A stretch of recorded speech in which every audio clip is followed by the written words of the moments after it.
Hello everyone, Mousumi kitchen and লাইফস্টাইলে তোমাদের অনেক স্বাগত। আমি মৌসুমি। আজ শেয়ার করব একটা নতুন রেসিপি, কাঁঠালের কোপ্তা কারি বা এঁচোড়ের কোপ্তা কারি। তো এর জন্য আমাদের মেন ইনগ্রিডিয়েন্টস লাগছে এঁচোড় আর আলু। তো দেখো আমি এখানে এঁচোড়গুলোকে খুব ভালোভাবে ধুয়ে নিয়েছি আর আলুগুলোকেও ভালো মতো ধুয়ে নিয়েছি। এরপর প্রেশার কুকারের মধ্যে সবগুলো দিয়ে এর মধ্যে কিছুটা নুন আর একটু পরিমাণ জল দিয়ে আর একটু হলুদ দিয়ে প্রেশার কুকারের মুখ আটকে এটাকে দুটো সিটি মেরে সিদ্ধ করে নেব। দেখো এখানে আমার সেদ্ধ কমপ্লিট হয়ে গেছে।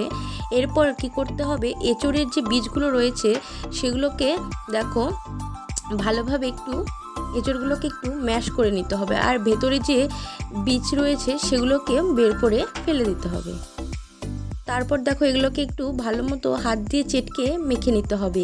এরপর এর মধ্যে অ্যাড করে দিতে হবে 2 চা চামচ বেসন আর দিয়ে দিতে হবে 1 চা চামচ লবণ। আর এর মধ্যে অ্যাড করে দেবো কিছুটা পরিমাণ হলুদ গুঁড়ো আর অ্যাড করব কিছুটা পরিমাণ শুকনো লঙ্কার গুঁড়ো আর কিছুটা জিরের গুঁড়ো দিয়ে এগুলোকে সব একসাথে একটু মিক্স করে নেব। মিক্স করে এটাকে খুব ভালোভাবে মেখে একটা ডো তৈরি করে নেব। আর সেই ডো থেকেই গোল গোল করে তৈরি করে নেব আমাদের কোপ্তাগুলো। তো দেখো আমার এখানে সব কোপ্তা বানানো কমপ্লিট হয়ে গেছে। এরপর এদিকে কড়াইতে সাদা তেল গরম করতে বসিয়ে দিলাম। তেল গরম করার পর দেখো কোপ্তাগুলোকে এক এক করে এর মধ্যে ছেড়ে দিচ্ছি। ছেড়ে খুব ভালোভাবে উল্টে পাল্টে লাল লাল করে কোপ্তাগুলোকে ভেজে নেব। তো দেখো আমার কোপ্তাগুলো লাল লাল হয়ে এসছে। তো আমি এবার কোপ্তাগুলোকে তুলে নেব। তো আমি কোপ্তাগুলোকে এবার তুলে নিলাম। তো দেখো আমার সব কোপ্তা পাই ভাজা কমপ্লিট হয়ে গেছে। এরপর কড়াইতে কিছুটা সর্ষের তেল গরম করতে বসিয়ে দিলাম। এরপর এর মধ্যে দিয়ে দিলাম একটা এলাচ, দারচিনি, একটু জিরে আর একটা তেজপাতা ফোড়ন দিয়ে দিলাম। এরপর দিয়ে দিলাম গুলে রাখা মশলা। এই মশলার মধ্যে আমি নিয়েছিলাম কিছুটা জিরের গুঁড়ো, কিছুটা ধনের গুঁড়ো আর কিছুটা শুকনো লঙ্কার গুঁড়ো, সেটাকেই জলে গুলে দিয়ে দিলাম।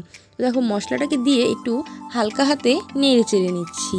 তো এবার এর মধ্যে অ্যাড করে দেবো কিছুটা পরিমাণ নুন।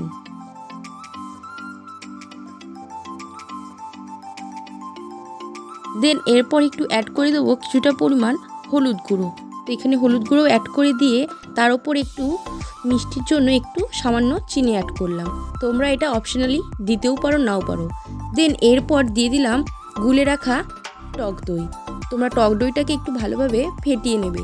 তারপর ফেটিয়ে নেওয়ার পর টক দইটাকে এর মধ্যে দিয়ে দিবে আর টক দই দিয়ে মশলাটাকে একটু ভালোভাবে কষিয়ে নেবে। তো দেখো মশলায় প্রায় তেল ছেড়ে এসছে। ঠিক এই সময় ভেজে রাখা কোপ্তাগুলোকেও এই মশলার মধ্যে ছেড়ে দিতে হবে। দেখো ছাড়ার পর খুব ভালোভাবে একটু মশলাগুলো যেন কোপ্তার গায়ে লেগে যায় সেইভাবেই একটু নেড়ে চেড়ে মশলাগুলোকে কোপ্তার গায়ে লাগাচ্ছিলাম। দেন দেখো মশলাটা প্রায় কষেই এসছে। এবার আমি এখানে অ্যাড করে দিচ্ছি কিছুটা পরিমাণ জল, যেটা ঝোলের জন্য, দিয়ে এরপর এটাকে একটু কিছুক্ষণের জন্য ঢেকে দিচ্ছি। তো দেখো ঢাকা তুলে দেখছি আমাদের কোপ্তা কারি প্রায় কমপ্লিট হয়ে গেছে। ওপর দিয়ে তেলও ছড়িয়ে গেছে। তো আমি এবার ওপর দিয়ে কিছুটা পরিমাণ ঘি আর কিছুটা গরম মশলা গুঁড়ো ছিটিয়ে নামিয়ে নিলাম আমাদের কাঁঠালের বা এঁচোড়ের কোপ্তা কারি। তো তোমরা এই কোপ্তা কারি কে কে খেয়েছো সেটা অবশ্যই কমেন্ট করে জানিও। আর যদি ভিডিওটা ভালো লেগে থাকে তাহলে অবশ্যই লাইক, কমেন্ট, শেয়ার আর সাবস্ক্রাইব করে আমাদের পাশে থেকো। তো আজকের মতো টাটা, see you in the next video.